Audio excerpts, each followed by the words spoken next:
Assalamualaikum warahmatullahi wabarakatuh. Salam hormat kepada Bapak Ramadona selaku dosen pengampu mata kuliah pembinaan kompetensi mengajar dan kepada teman-teman semua yang sedang menonton. Sebelumnya perkenalkan, nama saya Amel Karesila dari kelas S6B dengan nomor NPM 202214500200. Sebelum menjalankan skenario pembelajaran di dalam kelas, saya akan sedikit membahas mengapa guru itu penting untuk mengaplikasikan kemampuan berbahasa mereka dalam pembelajaran di kelas. Yang pertama, guru yang memiliki kemampuan verbalistik yang baik akan meningkatkan kejelasan mereka dalam penyampaian materi. Dengan cara penyampaian materi yang jelas, penggunaan bahasa yang baik, penggunaan bahasa yang mudah dimengerti, intonasi dan artikulasi yang jelas dari seorang guru yang memiliki kemampuan verbalistik yang baik pastinya akan menarik perhatian siswa untuk dapat memahami materi-materi yang disampaikan oleh guru. Guru yang memiliki verbalistik yang baik pastinya memiliki segudang bahasa untuk menyederhanakan kalimat-kalimat yang lebih sesuai dengan para siswa sehingga siswa dapat mudah mengerti, dapat lebih paham dengan apa yang disampaikan oleh guru. Dan selain itu, ini juga menarik siswa untuk dapat terlibat dalam pembelajaran, untuk dapat tertarik dalam pembahasan dan menyebabkan atau menimbulkan diskusi dalam pembelajaran. Yang kedua, guru yang memiliki verbalistik yang baik juga dapat meningkatkan keterampilan siswa dalam berbicara. Sebagai seorang pengajar, tentunya tugas guru lebih banyak mengajar di depan kelas, berbicara di depan kelas, dan hal ini tentunya menjadikan guru sebagai role model bagi siswa dalam berbicara.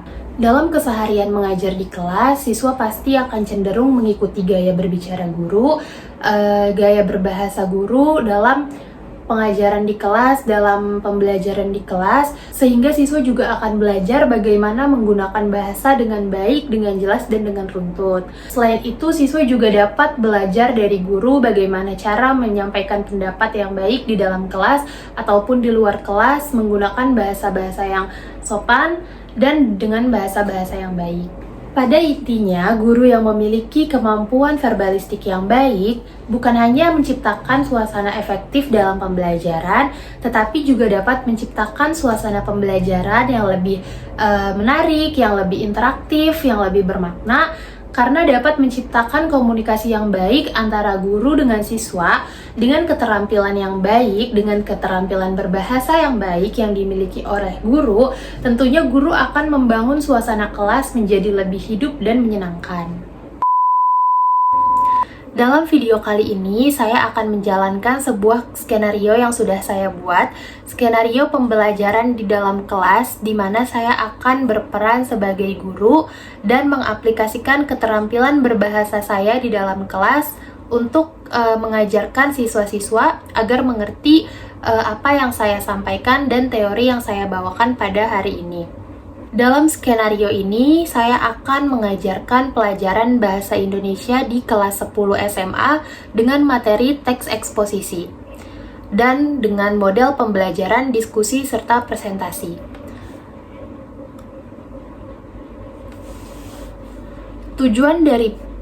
Tujuan dari pembelajaran yang akan saya bawakan di dalam kelas yaitu adalah memahami struktur dan kaidah kebahasaan teks eksposisi. Yang kedua, mengembangkan keterampilan berbicara dalam menyampaikan pendapat secara verbal, lalu menggunakan bahasa yang jelas, runtut, dan persuasif dalam berdiskusi, dan mengaplikasikan teknik berbicara yang baik yaitu intonasi, artikulasi, ekspresi, serta gestur. Selamat menyaksikan skenario pembelajaran. Enjoy for watching. Assalamualaikum warahmatullahi wabarakatuh. Selamat pagi anak-anak. Waalaikumsalam. Pagi, Bu. Apa kabar semuanya? Alhamdulillah, Bu. Alhamdulillah baik. Ibu juga dalam keadaan baik. Baik anak-anak, sebelum kita mulai pembelajaran, supaya pembelajaran hari ini kita lancar, supaya pembelajaran hari ini semuanya fokus, semuanya ngerti, alangkah baiknya kita mulai pembelajaran ini dengan membaca doa menurut kepercayaan dan agama masing-masing. Berdoa dimulai.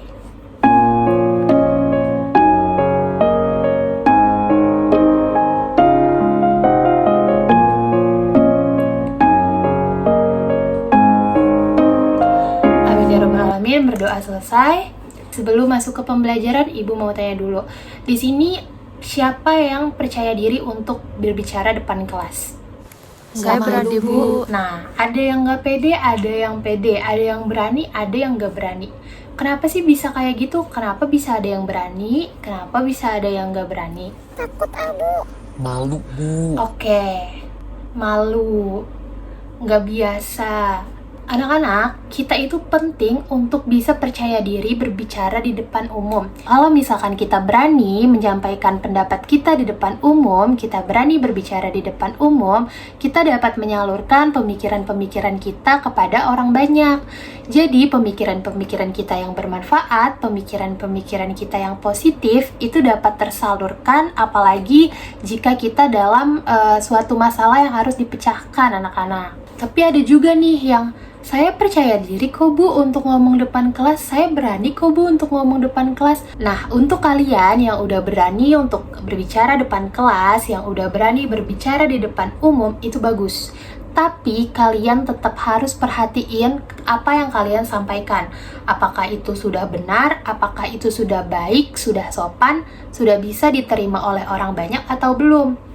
Misal, kalian udah berani berbicara depan kelas, udah berani menyalurkan pendapat dalam kelas, tetapi ternyata pendapat kalian nih nggak diterima gitu. Kira-kira perasaan kalian gimana? Kesel, Bu.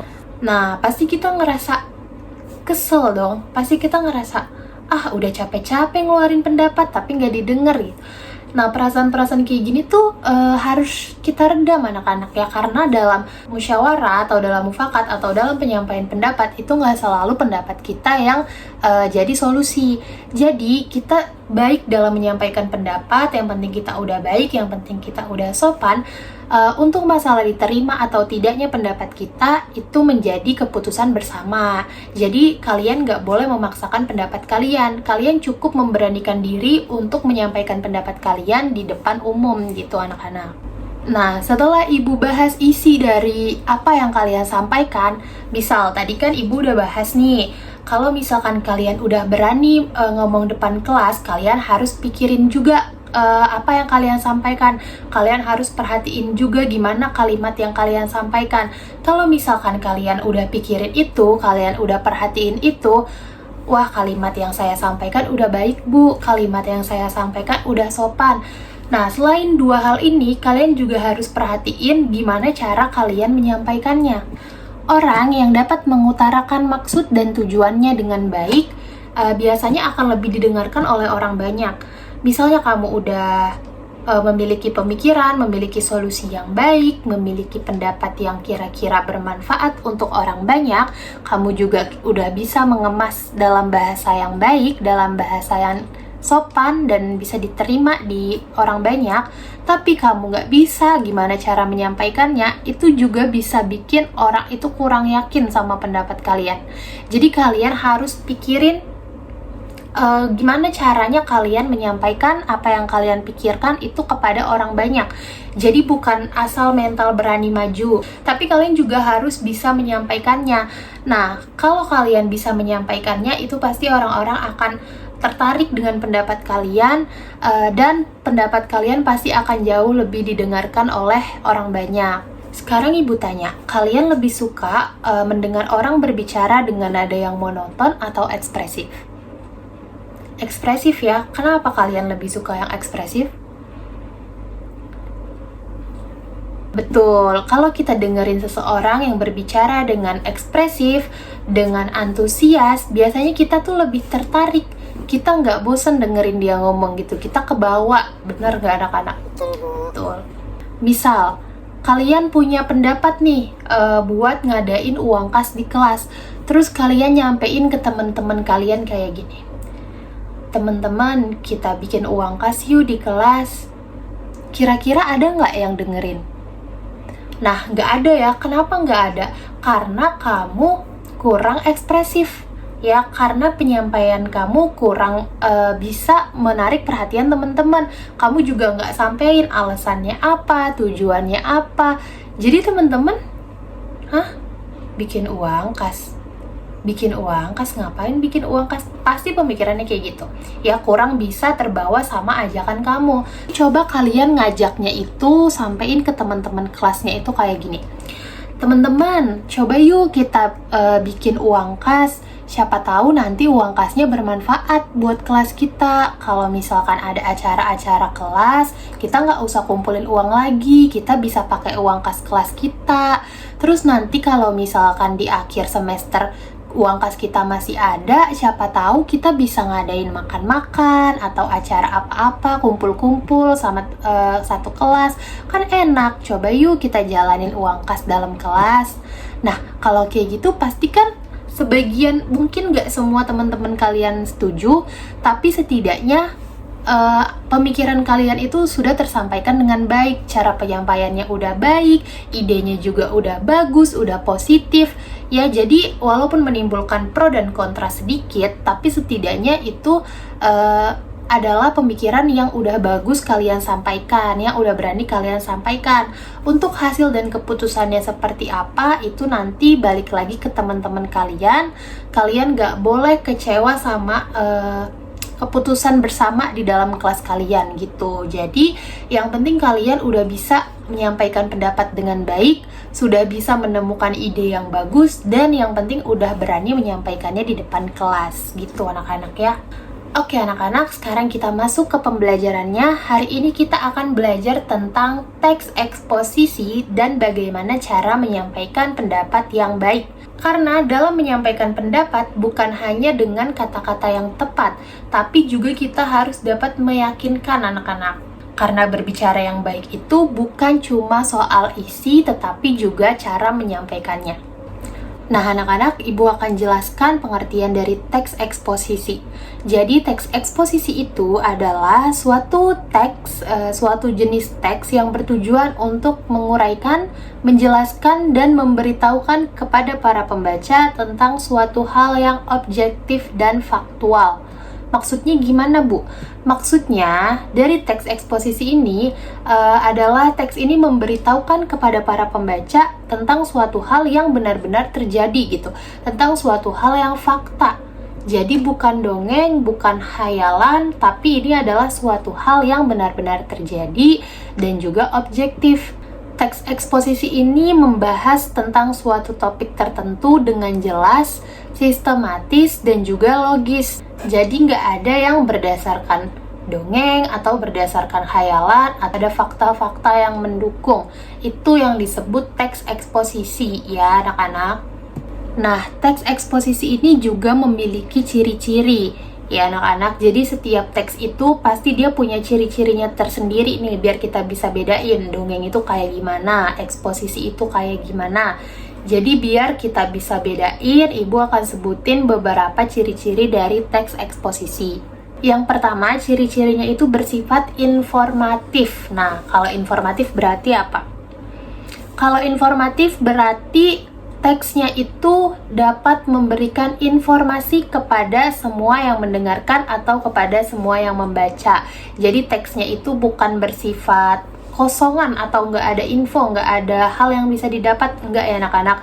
Jadi pastinya teks eksposisi itu memiliki informasi di dalamnya, dimana kalau misalkan para pembaca itu membaca teks eksposisi atau kita mendengarkan teks eksposisi, itu pasti ada sebuah informasi yang kita dapat. Terus yang kedua itu adalah ciri-cirinya bersifat objektif. Maksudnya adalah teks eksposisi ini harus sesuai dengan fakta. Jadi teks eksposisi ini tidak dipengaruhi oleh siapapun, tidak dipengaruhi oleh opini apapun, atau bahkan kepentingan pribadi si penulis. Ya, jadi ini benar-benar sesuai fakta dan sesuai data gitu anak-anak. Terus faktanya dari mana Bu? Nah, untuk faktanya, biasanya fakta dalam teks eksposisi ini didapatkan dari hasil penelitian atau dari kisah nyata ya anak-anak, atau juga dari referensi dari sumber yang terpercaya gitu. Jadi harus ada data-datanya tuh, harus ada buktinya kalau ini tuh fakta gitu, nggak main asal nulis aja. Oke, kita lanjut ke ciri-ciri yang ketiga, yaitu menggunakan bahasa yang baku. Nah, di sini kalau untuk teks eksposisi biasanya kita harus menggunakan bahasa yang baku. Nggak boleh bahasa sehari-hari, bahasa yang kurang baku, itu yang nggak baku itu jangan dipakai di teks eksposisi. Ya, kita harus menggunakan bahasa-bahasa yang benar yang sesuai dengan kaidah KBBI anak-anak. Lanjut lagi ke ciri-ciri yang keempat, yaitu strukturnya jelas ya. Jadi kalau teks eksposisi, strukturnya itu harus jelas, harus sistematis, harus logis. Nggak boleh bahas-bahas yang gaib-gaib gitu, nggak boleh. Pokoknya harus yang masuk akal, yang logis, masuk logika, karena berdasarkan fakta juga. Jadi kita nggak asal membuat teks eksposisi anak-anak ya. Nah, yang terakhir ciri-cirinya itu menggunakan kata-kata yang menjelaskan. Contohnya gimana kata-kata yang menjelaskan? Contohnya itu misal menggunakan kata-kata yaitu bla bla bla bla gitu. Adalah bla bla bla bla, merupakan bla bla bla bla. Nah, itu adalah kata-kata penjelasan, yaitu, adalah, merupakan, karena, sebagai contoh. Nah, itu merupakan kata-kata penjelasan, karena setelah kata-kata itu biasanya adalah isi dari penjelasan si teks eksposisinya gitu anak-anak ya.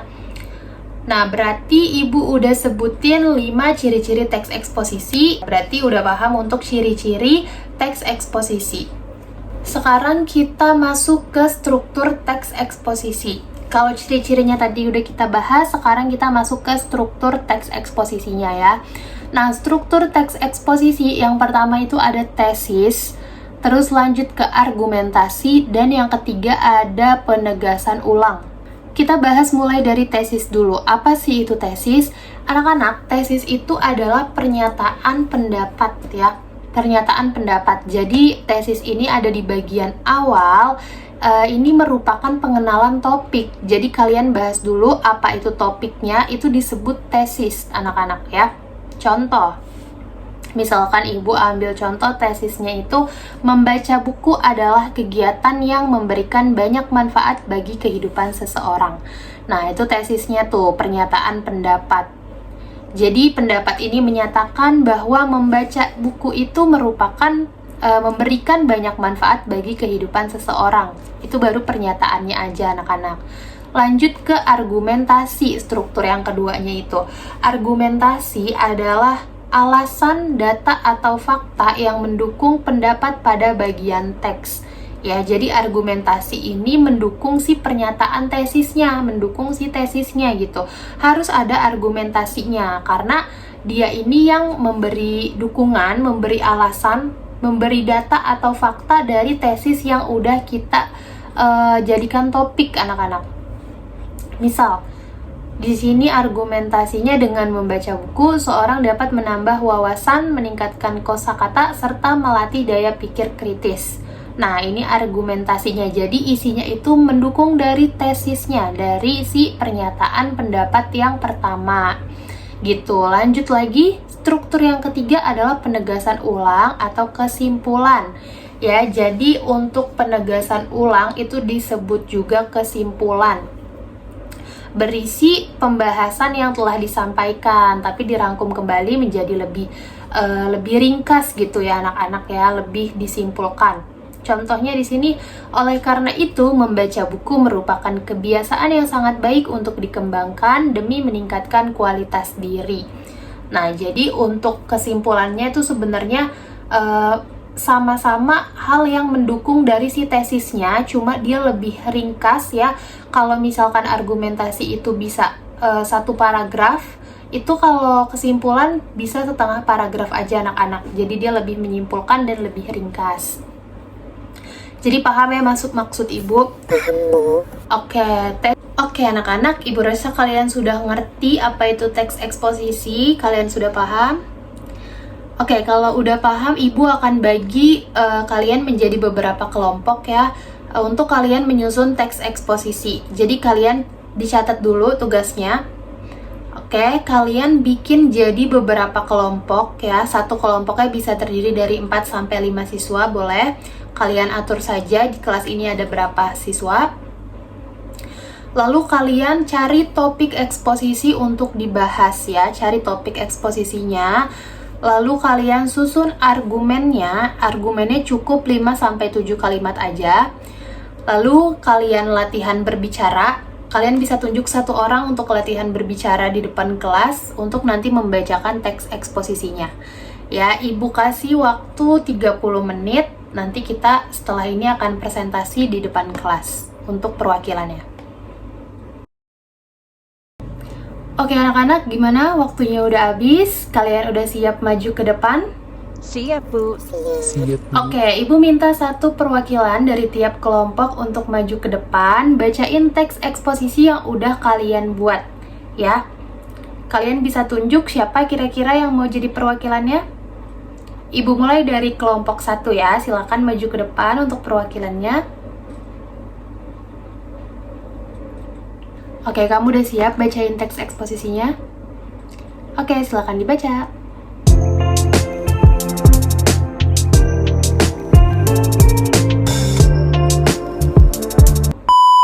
Oke, sekarang Rara, Ibu coba minta kamu untuk tarik nafas sebentar.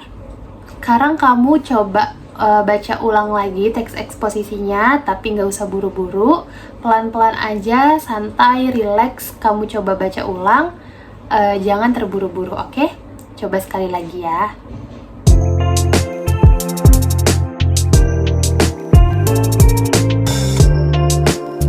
Oke, makasih Rara. Silakan duduk. Nah, gimana teman-teman? Dari gaya bicara Rara yang pertama sama yang kedua, kira-kira lebih enak didengar yang mana? Lebih enak didengar gaya yang kedua ya, karena Rara bacanya lebih rileks, lebih tenang, lebih enjoy. Cuma saran dari Ibu, Rara tinggal biasain untuk gesturnya aja, biar lebih luas, biar lebih rileks untuk bicara di depan gitu Rara ya, biar cara penyampaiannya juga lebih enak. Tapi tadi yang kedua udah bagus. Oke, good job Rara. Kita lanjut ke kelompok yang kedua. Silakan maju untuk perwakilannya. Oke, gimana Angel, udah siap? Oke, kalau sudah siap, silakan baca teks eksposisi dari hasil kelompok kamu.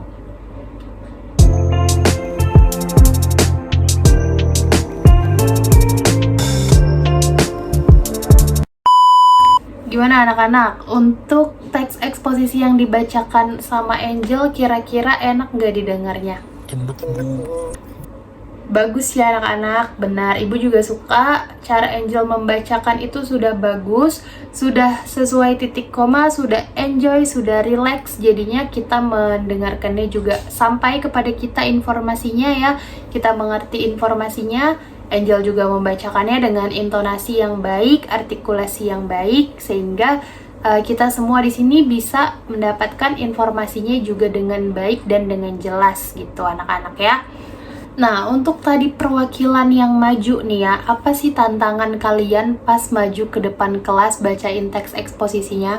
Malu, nggak berani, rata-rata itu ya.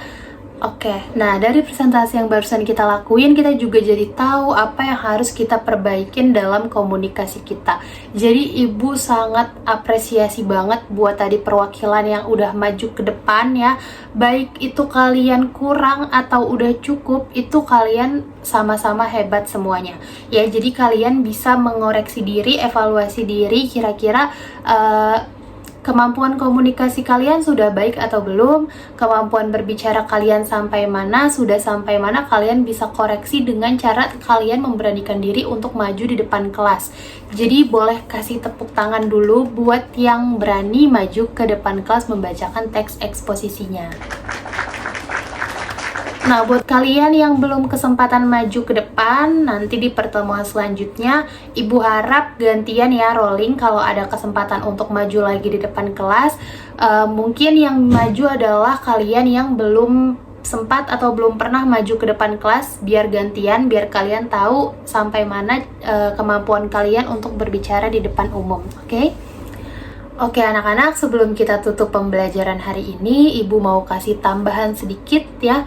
Kalau kita berbicara di depan umum, itu bukan hanya sekedar soal kata-kata, tetapi suara, ekspresi, dan cara penyampaian juga dapat mempengaruhi orang di sekitar kita untuk dapat mendengarkan kita. Ya, jadi kita harus fokus pada semua hal dalam berbicara di depan umum agar orang-orang tertarik dengan apa yang kita sampaikan. Oke, sekian anak-anak. Jadi Ibu minta kalian untuk terus berlatih berbicara di depan kelas. Oke, sekian anak-anak. Jadi Ibu minta kepada kalian untuk terus berlatih memberanikan diri untuk berbicara di depan umum. Nah, sebagai bahan latihan kalian, Ibu akan kasih tugas individu ya. Jadi setiap siswa akan mengerjakan tugas ini sebagai bahan kalian untuk berlatih berbicara dengan baik, dengan benar ya. Tugasnya itu adalah kalian membuat satu teks eksposisi ya. Jadi kalau tadi kalian bikin teks eksposisi secara berkelompok, ini kalian bikin teks eksposisi secara individual ya, secara sendiri-sendiri. Kalian susun teks eksposisi di rumah, kalian buat teks eksposisi di rumah ya. Nanti setelah itu kalian rekam diri kalian saat membacakan teks eksposisinya. Nanti setelah direkam, kalian bisa kirim ke Ibu dalam bentuk video melalui WhatsApp ya.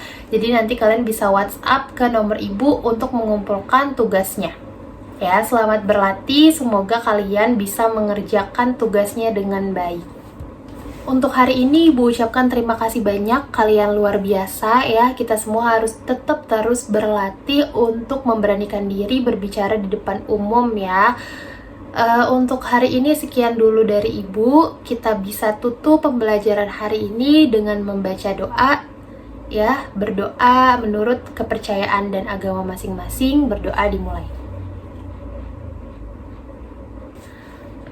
Berdoa selesai. Terima kasih banyak anak-anak. Semoga pembelajaran hari ini bermanfaat untuk kita semua. Jangan lupa ilmu yang sudah kita pelajari hari ini kalian bisa pakai dalam kehidupan kalian sehari-hari agar ilmunya bermanfaat. Kurang lebihnya Ibu mohon maaf. Wabillahi taufiq wal hidayah. Wassalamualaikum warahmatullahi wabarakatuh. Selamat siang anak-anak.